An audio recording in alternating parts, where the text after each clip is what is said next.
স্বাস্থ্য খাতে বিনিয়োগের জন্য বাংলাদেশে থাইল্যান্ডের আমাদের প্রচুর মানুষ থাইল্যান্ডে চিকিৎসা নিতে যান। আর দ্বিতীয় একটি বিষয় আপনার দৃষ্টি আকর্ষণ করতে চাই, সেটি হচ্ছে যে নতুন একটি শ্রমবাজার হতে পারে থাইল্যান্ড, সেটির ব্যাপারে আপনার সরকার কোনো উদ্যোগ নেবে কিনা। এবং আমার মূল প্রশ্ন হচ্ছে যে গত জাতীয় সংসদ নির্বাচনকে উৎসবমুখর এবং ভোটারদের উপস্থিতি বাড়াতে এবং যখন একটি বড় রাজনৈতিক দল তার নেতৃত্বে নির্বাচন বর্জন করলো, তখন আপনি একটি অভূতপূর্ব এবং অভিনব সিদ্ধান্ত নিলেন যে আপনার দলের মনোনীত বাইরেও মানে যেন মানুষ আপনার দলের লোকরা যত সেখানে অংশগ্রহণ করতে পারে এবং লড়াই করতে পারে, এবং যার ফলে সেটি একটি ভোটের উৎসবে পরিণত হয়েছিল।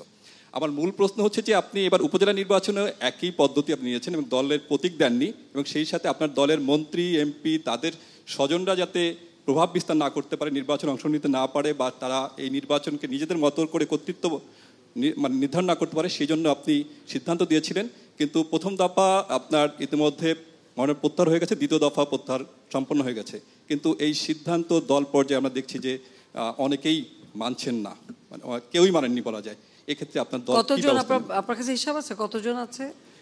আপনার দুই দফা মিলিয়ে আপনার আছে প্রায় হচ্ছে হলো 37-38 জনের মতো আপনার মাত্র। টোটাল উপজেলা কত? আচ্ছা আচ্ছা, আর একটা হচ্ছে ফ্যামিলি ফর্মুলা কি, পারিবারিক ফর্মুলা কি? নিজে, ছেলে মেয়ে, স্ত্রী, এই তো। তা আপনার একটা হিসাব করেন তো কয়জন ছেলে মেয়ে আর কয়টা স্ত্রী দাঁড়িয়েছে? এর বাইরে তো আর পরিবার ধরা হয় না।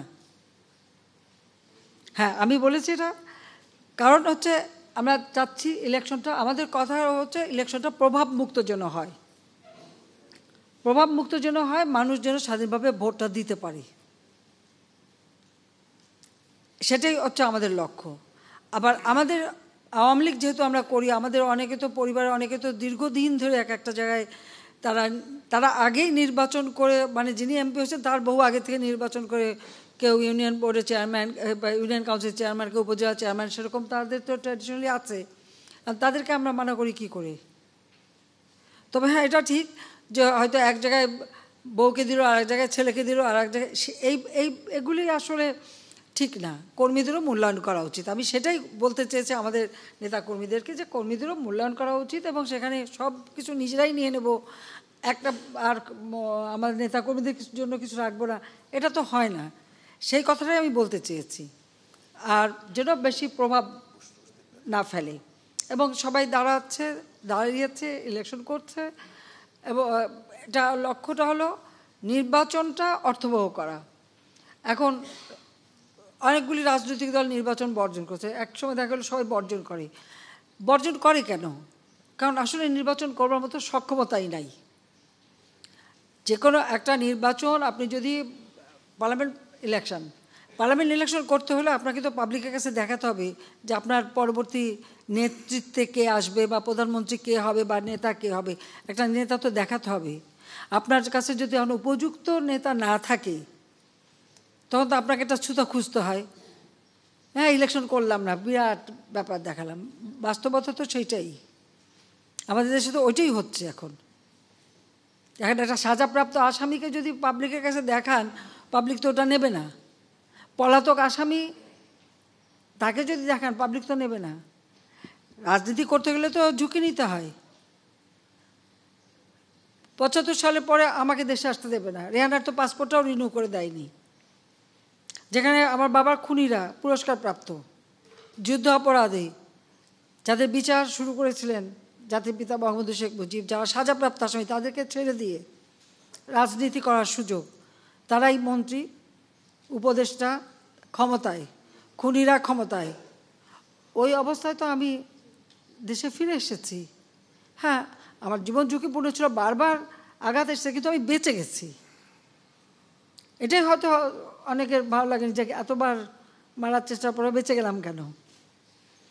এই যে ঠাকুরমার ঝুলিতে আছে না, যে তবু মরিল না সতীনের পুত, ঠাকুরমার ঝুলির গল্প কিন্তু আছে, বারবার চেষ্টা করে কিন্তু মরে না।